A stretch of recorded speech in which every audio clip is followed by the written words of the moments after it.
Hi, good morning again. Mirror, mirror, mirror. It's a beautiful Monday. Monday morning? Okay, so by the time he gets to it, it might be afternoon or evening. It's a beautiful Monday morning, afternoon, evening. Yeah. I got a candy. This is not a bar now, it's not even a box. It's a candy packet here for correctly predicting the Spain and England finals. Like, give it up to Spain for winning the World Cup. Congratulations to them. That game was on Sunday, and the Spanish female team, they actually are the World Cup winners right now. They're the best female football team in the world, despite against all odds, right? And the very big thing about that event is that the goal scorer, Olga, lost her father just few days before the final. Her father passed on, according to reports, on Friday. She didn't know about it, and she went on to score the only goal of that match. And honestly, my heart is with her and her family. I pray that God gives her the grace to bear the loss. But it's still the victory in the bag. It's still the trophies in the bag. I know she did it for her family. She did it for herself, and her father will be happy wherever he is. So let's not take up much time. I'm going to roll you over the activities over the weekend from the Saturday matches. Fulham lost 3-0 to Brentford. Liverpool won 3-1 to AFC Bournemouth. They defeated them to 3-1 at home. Louis Diaz was on the score line. Mohamed Salah was on the score sheet. He took a penalty, and Diogo Jota was there for them. Somewhere else, Wolverhampton Wanderers lost to Brighton 4-1, and Tottenham and Manchester United was the thriller of the weekend.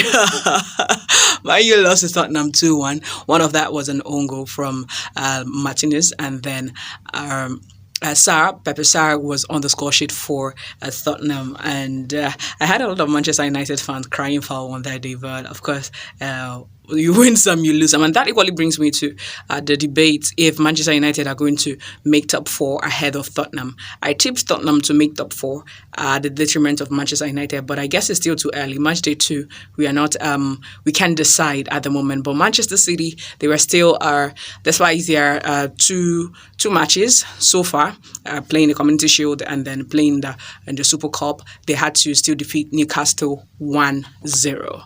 Somewhere in La Liga, Real Sociedad played at a 1-1 draw with Celta Vigo. Almeri lost to Real Madrid. Yeah, they seem to be back in form. 3-1 it was for Real Madrid. Osasuna lost to Athletic Bilbao 2-0. And in Serie A, it was going down. And I'll tell you that Victor Osimhen is back.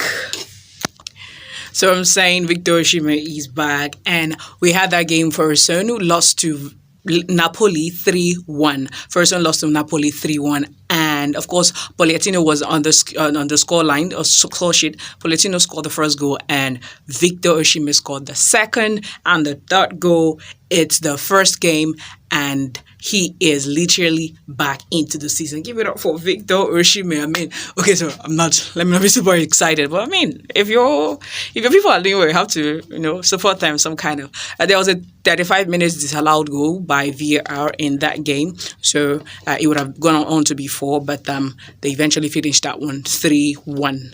And somewhere else, Girona lost to Fiorentina 4-1.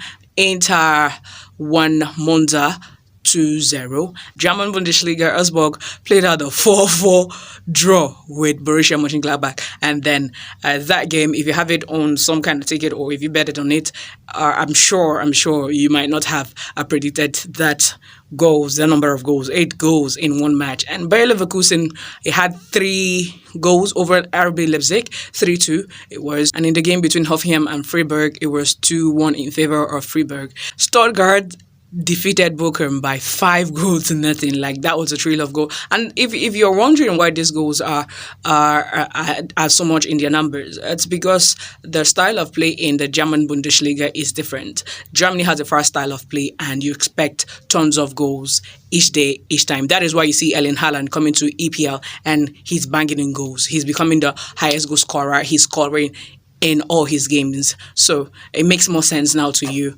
while Germany or why the league in Germany is that fast and pacey and has a lot of goals coming in their direction. Somewhere else in League One, we have Lyon. They lost to Montpellier 4-1, and Toulouse played at a 1-1 draw with Paris Saint-Germain. So amidst all of it that is going on in PSG in France, they need to focus. They need to focus on the team and get their playing right.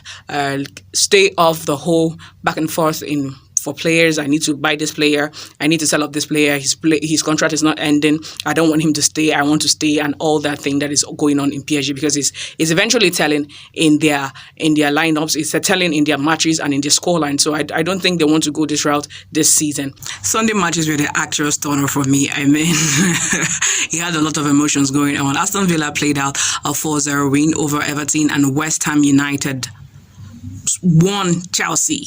Like, Chelsea lost to West Ham 3-1. Well, I'm not going to talk about that. Let's just keep and go to the place where Getafe lost to Girona 3-0. Barcelona played a 2-0 win against Cadiz, and then Real Betis and Atletico Madrid had a goalless draw, and somewhere in Serie A, Roma played at a draw, 2-2 draw with Salernitana. Sassuolo lost to Atalanta. Atalanta with the goals again back this season, 2-0. Leeds won over Lazio 2-1, and Udinese lost to Juventus 3-0. You can tell that my counting has changed by the time I started rolling out the pictures for Sunday, because it had a lot of emotions and I'm remembering them particularly, but I would have to talk about them extensively because so I make the video not very lengthy. In Germany, Mainz lost to Union Berlin 4-1, and Eintracht Frankfurt won Dramat 1-0. League One had Lille win over Nantes 2-0. Le Havre lost to Brest 2-1, and Lyon played a 1-1 draw with Nice. Reims won over Clermont Foot 2-0, and Monaco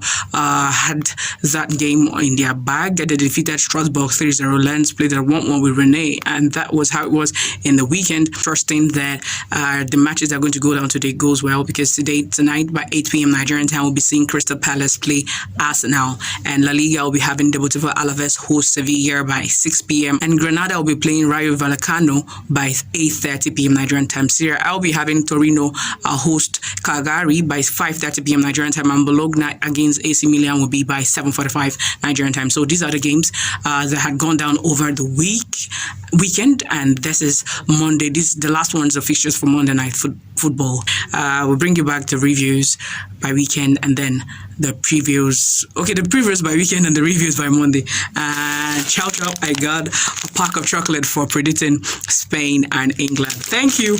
Let us know how you feel about the matches in the comment section, your highlights, your low moments, and then things you think your team or the clubs you support should do better. Thank you. My name is Mira. Peace.